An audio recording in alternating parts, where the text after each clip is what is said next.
We've got a great 48 hours coming up for harness racing in New South Wales, the big Red Ochre meeting at Dubbo on Friday night, part of the Dubbo show. We've also got a strong meeting at Menangle on Saturday night, highlighted by the Group 1 Australian Pacing Goal for the 2-year-old fillies. There's also the Carousel and the Bulleye Cup. So I'll run through the feature races and try and steer you in the right direction for a winner. We'll start our preview with a look at the Australian Pacing Gold fillies final on Saturday night.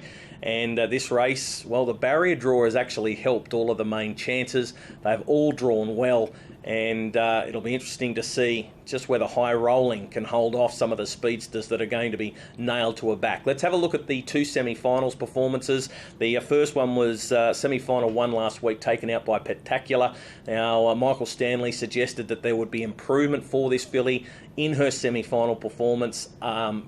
Compared to her heat run, there definitely was. She dropped a very fast last quarter. She was able to find the lead on this occasion and just sprinted home too quickly. The two horses you need to watch here are Park Life, who finishes second, and Perfect Sense, the filly that finishes third. Both fillies were very, very strong at the end of the race, and I think that's key because they're going to be a lot closer this week. So that was Spectacular winning semi-final 1.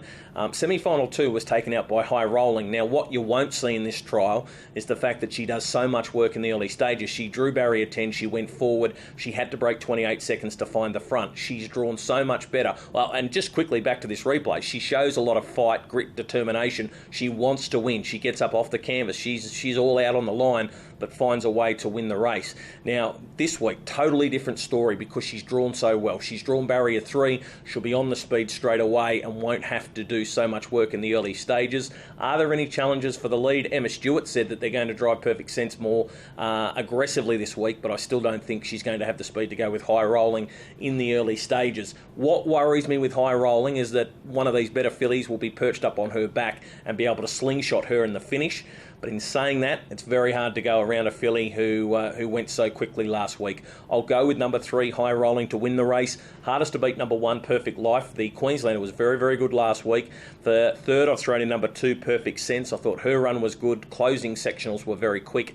And number 7, Spectacular, has done absolutely nothing wrong, but goes to the widest draw of the 4 main chances, and it's going to make it a little bit tougher for her. But she is a winning chance. 3, 1, 2 and 7 in the Australian Pacing Gold final for the 2-year-old fillies.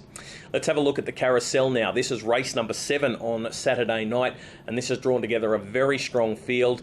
Horses that qualified in heats across the state. I'm going to be tipping Cyclone Kate. Now, she was beaten in her heat. She actually ran second on Saturday night, but what I'm going to do is take you back and show you how impressive she was on Miracle Mile Day. This was the Carnival Stakes. This was the last race. She showed speed off a good draw. She was able to hold the lead, and there was some very big bets landed here. $16 into start favourite in the race, and just raced away and won as she liked. Now, she was beaten in her heat, but it was her first run, and it was over the 2,300 metres. I think she's going to derive plenty of benefit off that, and I think she's got a really good chance of winning the race. The other heat, the other replay I want to show you here is one of the heats that was contested at Penrith. Now, this was won by Kept Under Wraps, but I thought Montana Maestro did a really good job. Montana Maestro led, and Kept Under Wraps was forced to come around and sit outside the leader. They had a really good duel for the final 400 metres of the race, and in the end, Kept Under Wraps just got Montana Maestro, but there wasn't much in it on the line.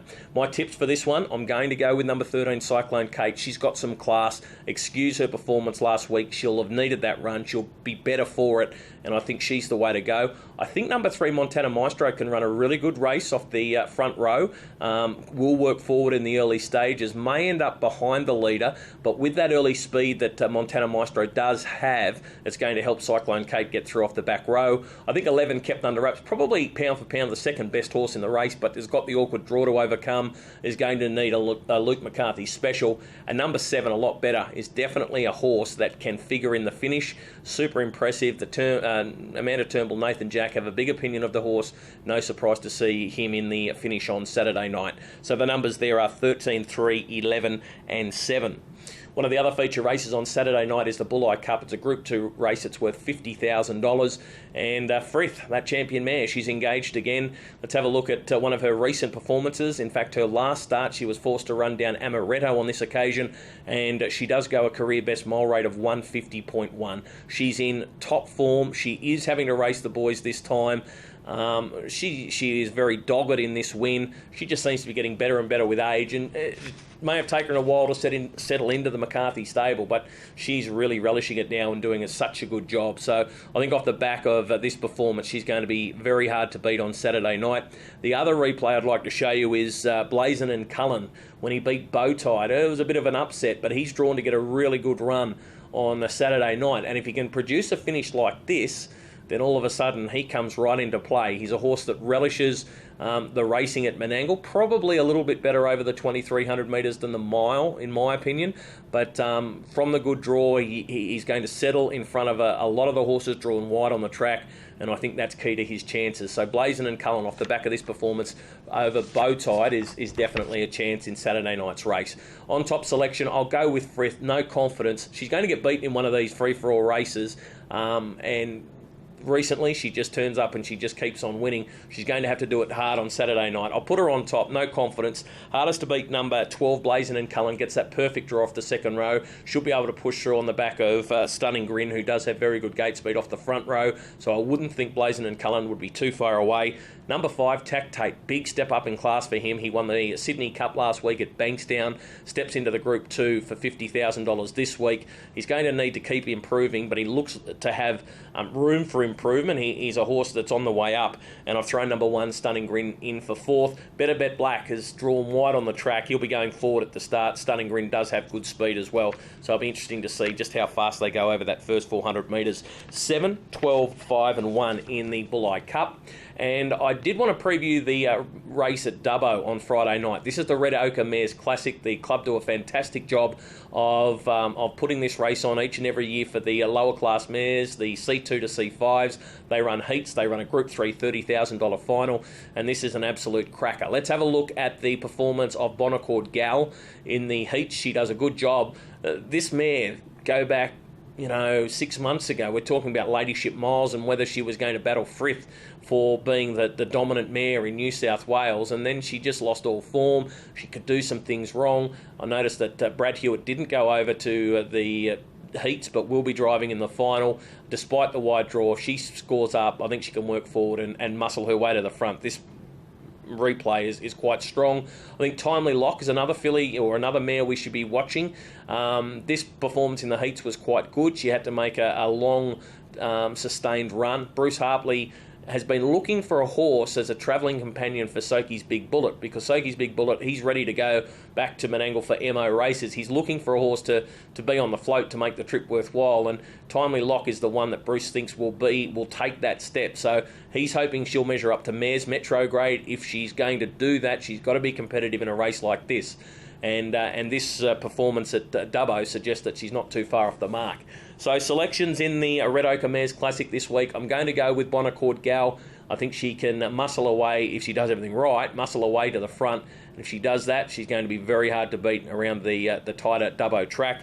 Hardest to beat, number 11, Timely Lock. She is one mare who can make a sustained run off the track, which is key. I think number 1, Miss Rodriguez, gets the good draw. Really good story with her, because she was actually purchased out of the Stallion Tender series, or the Stallion Tender auction. Her owner, Wayne White, bought a service to one of the stallions that the club sells to raise funds for the Red Ochre, and then used that stallion service to get Miss Rodriguez. She was the result of when he sent his mare to the stallion. And it'd be a great story if she's able to perform well. And number 5, Morty Mombasa. Look, she's stepping up in grade, but you just can't knock her. She is just racing extremely well. Cole Edwards having a good run with his team currently. So numbers there in the Red Ochre Mares Classic, 6, 11, 1 and 5. 4 big races, but some great harness racing coming up over the weekend in New South Wales. Make sure you enjoy it, and hopefully there's a few winners there for you.